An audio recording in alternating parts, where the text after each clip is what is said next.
So, I'm sure y'all young folks that have watched this channel before probably have heard about WarioWare in some way. Hell, videos were made about 2 here. And SpongeBob doesn't know this guy. This dude's been here forever. But you might be asking, okay, but what do these two have to do with anything? Well, I'm sure you read the title and thumbnail, but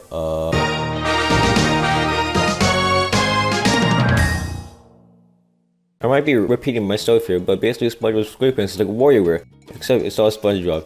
It was released by THQ and developed by WayForward for the Wii and 3DS. The Wii version requires the U-Draw tablet, aka the accessory that made THQ bankrupt. Hurry up, we're losing money over here. These tablets will make us billions. Sir, I'm trying. I don't get paid enough to do this shit. We fucked up big time. It's over. My life is fucking over. I'm gonna... But I can't afford that. But what I will say though is that I do own the 3DS version, and all you need is really just the stylus and the handheld itself. Viewing the game for the first time minus these peak logos, you're greeted with a sleepy Patchy the Pirate, and you're supposed to wake him up somehow. I didn't do it, it wasn't me, you can't prove a thing! After almost causing the earthquake trauma, Patchy then introduces us, yapping about the dream he was having. Then we're introduced to Patchy's art gallery, except they're blocked from view. To see them, Patchy wants us to be a true member of his fan club. But with one twist. He wants to play to various wacky arts of SpongeBob, and that's where we get into the main juicy part. Also, side note, I like how attempting to get rid of the green screen looks horrible. Now, clicking on the baiting, this is where things start to get peak. So you know how WarioWare calls it micro games? Here we call it nano games. These nano games give you an objective, and you're supposed to complete it. However, you have so little time that you have to complete the task before the timer runs out. Oh, and did I ever mention the bar on the top? Yeah, that's there for a reason. Mess the objective and the bar starts to get empty. Keep doing this, and it will eventually be completely empty, and it's game over. The little bar even changes depending on the art portrait you've chosen. On the other hand, complete a nano game equals happiness. You may have also noticed this little thing, rounds. Rounds basically keep track of how many times you'll complete a nano game successfully. On every 8 rounds you'll complete a nano game, the game will start to speed up and become challenging.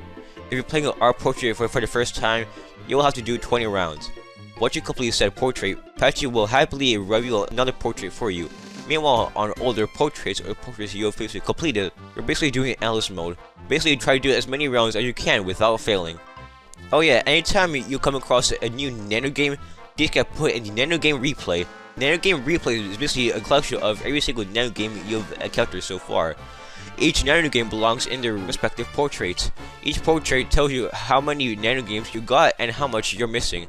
Replaying a nano game gives you an option on which goal you're aiming for. Unlike your regular mode, this one is a little more stricter. Make a mistake even once and you are out! But you do have the option to replay, so that's something. And we have more nano gaming shit to discuss, so let's talk about Remix. Remix is basically shuffling various nano games you played. There's also that frame goals thing like Nano Replay. You also have the penalty bar as usual, so make a mistake 5 times and you're donezo. What I like about these nano games is that they basically utilize what the 3DS is capable of doing. Tilting, rotating the circle pad, touchscreen, video playback, etc. I should also mention some extra things too. This is the art studio. As the name suggests, you could basically make your own art using the stylus. There's not much to do here other than your basic art tools like the paint can, paintbrush, erase, and your color picker. You do also have a couple of other various things like changing colors, even the colors of SpongeBob and his pals, brush size, and more interestingly, stamps. These stamps are nothing more than transparent art, so wacky, I don't even know how to describe it. But you can change size, rotate, and duplicate them. There's also Seasons of Sandy. The goal is to only chop logs. Bombs will give you a penalty, and once you chop bomb 3 times, game over. It's basically an endless game at that point. There's also another endless nano game called Retro Bob. It's supposed to keep SpongeBob floating with his balloons while also popping balloons that come on screen. It's the jellyfish and it's over. Opening shower is also a thing. Your job is to make SpongeBob clean every dirty boat. As always, you're gonna have a countdown timer after a few seconds has passed. Fail this, and you will get a penalty doing this, and doing this repeatedly equals, yeah. Rattle Roll is the final endless nano game on this list. This here is that you gotta relieve these Google Gaga babies by having that little red circly thing which makes the rattling sound. Now, there's not really a penalty in this nano game. The only time you'll get a quote-unquote penalty is when you refuse to make the rallying ball move, which then takes you back to our portrait screen. Oh yeah, did I ever mention that if you manage to beat every art portrait you're supposed to do, Patchy gives you a ribbon and gives you a speech about welcoming and declaring you as a member of his fan club, only to get interrupted abruptly, which at that point you basically beat the whole game. There. Where was I? It was the best of times. It was the kind of times. Hey! I have made men walk the plank for less than this. Open it up. Hello? Open up, please. Little help here for Patchy.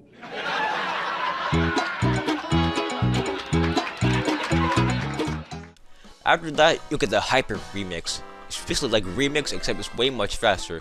Oh, and you are presented with brand new nano games as indicated by the new label.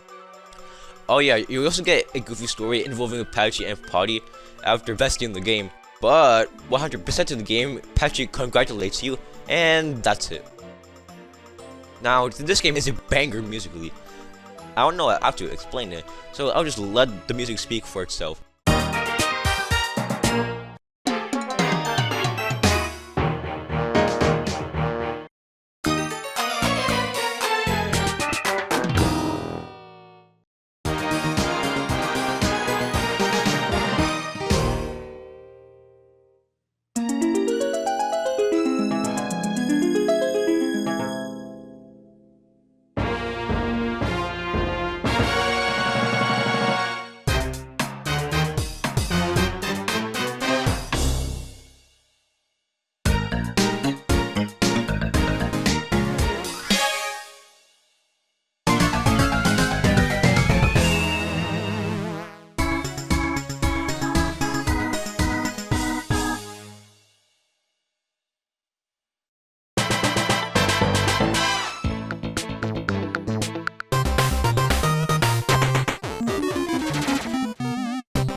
Overall, I think SpongeBob SquigglePants is probably the best WarioWare clones out there.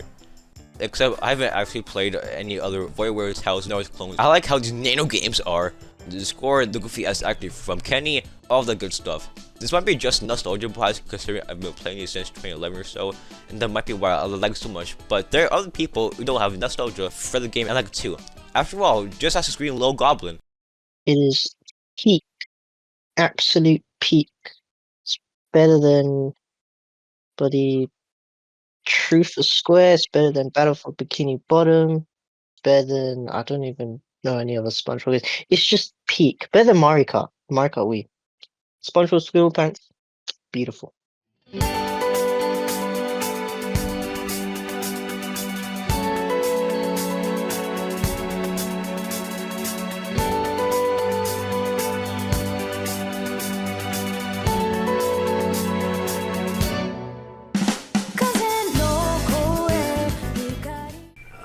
Yeah, because SpongeBob SquarePants is literally WarioWare. What are you talking about?